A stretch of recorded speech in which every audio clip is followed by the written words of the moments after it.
भवन में श्रीमद् भागवत सप्ताह ज्ञान यज्ञ का हुआ आरंभ। आइए देखते हैं रामा मंडी से हमारे सहयोगी संवाददाता परमजीत सिंह लहरी की विशेष रिपोर्ट। आज बहुत खुशी का दिन है क्यों आज पहले तो रामनवमी है, राम भगवान का जन्म हुआ। तो यहाँ गीता भवन में मध्य सप्ताह ज्ञान यज्ञ 3 दिन से चल रहा है। कल को चौथा दिन है, बड़ी धूमधाम से मनाया जा रहा है।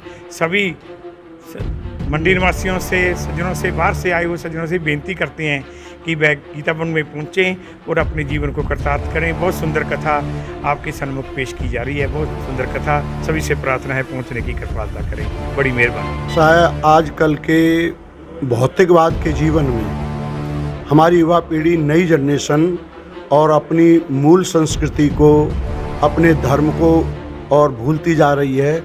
तो ऐसे ऐसे आयोजनों से, जैसे गीता भवन में गीता भवन प्रबंधक कमेटी की ओर से हमारे परम श्रद्धेय परम पूज्य महामंडलेश्वर स्वामी सुरेश मुनि जी महाराज की अध्यक्षता में ये सत्संग भागवत कथा का जो आयोजन चल रहा है, इसी उद्देश्य को लेकर के हमारे समाज के अंदर जो विकृतियां हैं, हमारे देश के अंदर जो बुराइयां हैं, हमारे अंदर देश के अंदर जो कुरीतियां हैं, हमारी युवा पीढ़ी, नई जनरेशन जो नशा की ओर बढ़ रही है, क्राइम की ओर बढ़ रही है। अगर हमारी युवा पीढ़ी, नई जनरेशन माता बहनों को, मंडी वासियों को, क्षेत्रवासियों को, देशवासियों को, पंजाब वासियों को अगर भागवत कथा सत्संग के माध्यम से, संतों के उपदेशों के माध्यम से ये सबक, संदेश, निर्देश मिलेगा कि हमारा कर्तव्य क्या है, हमारा लक्ष्य क्या है, क्या खाना पीना, सोना, लड़ाई झगड़ा, बैर विरोध करना, यही मानव जीवन का लक्ष्य है। नहीं, ये तो हमको सब किसी भी योनि में खाना पीना मिल जाएगा, जीव जंतु, कीड़े मकोड़े, पशु पक्षी योनि में,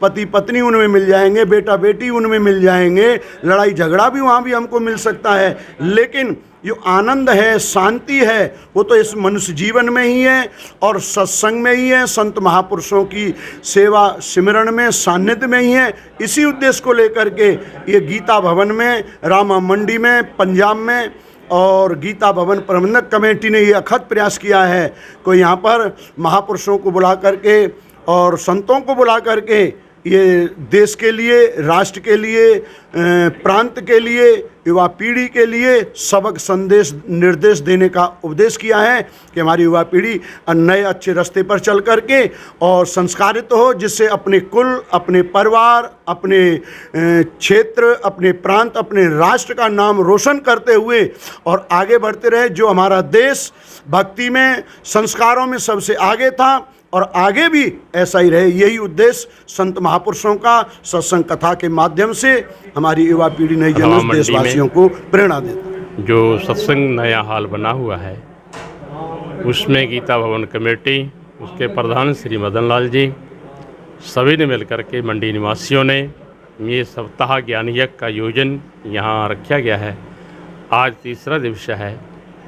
इसमें भगवान की पावन लीलाएं, पावन कथाएं संतों भक्तों की, और इसमें विशेष रूप में हमारे हरिद्वार से पधारे हुए महामंडलेश्वर आचार्य स्वामी जगदीश दास जी महाराज अपने मुखारबिंद से अमृत वर्षा के रूप में संगीत में सप्ताह ज्ञानी यज्ञ को श्रवण करा रहे हैं। बहुत ही सुंदर और विशेष रूप में ज्ञान चर्चा के रूप में और भागवत की जो विशेष पावन कथाएं हैं उसके द्वारा सभी को अमृत वर्षा के रूप में अपने श्रवण करा रहे हैं।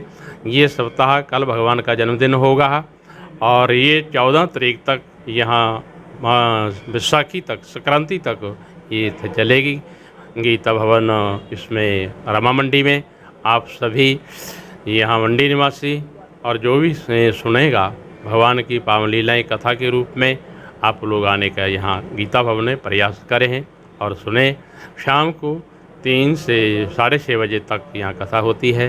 तो ये पावन अवसर, पावन समय है परमात्मा ने दिया है, तो अपने कीमती समय को निकाल करके ये त्याग करके अपने जीवन का लाभ उठाएं और सभी को उसमें से ये कथा का जो वचनामृत के रूप में गीता भवन कमेटी सभी मिलकर के मंडी निवासी ने आयोजन किया। हर साल होता है, इस बार विशेष सत्संग हाल के रूप में जो नया बना हुआ है उसके अंदर ये सप्ताह ज्ञान यज्ञ के रूप में महामलेश्वर स्वामी जगदीश दास जी महाराज जी अपने वचनामृत के द्वारा श्रवण करा रहे हैं। मैं इनका हार्दिक रूप में कमेटी की तरफ से और मंडी निवासियों की तरफ से सबसे हार्दिक अभिनंदन के रूप में करते हैं। और हमारे जो चैनल के रूप में यहाँ आए हैं परमजीत जी कुछ संदेश सभी को बताने के लिए।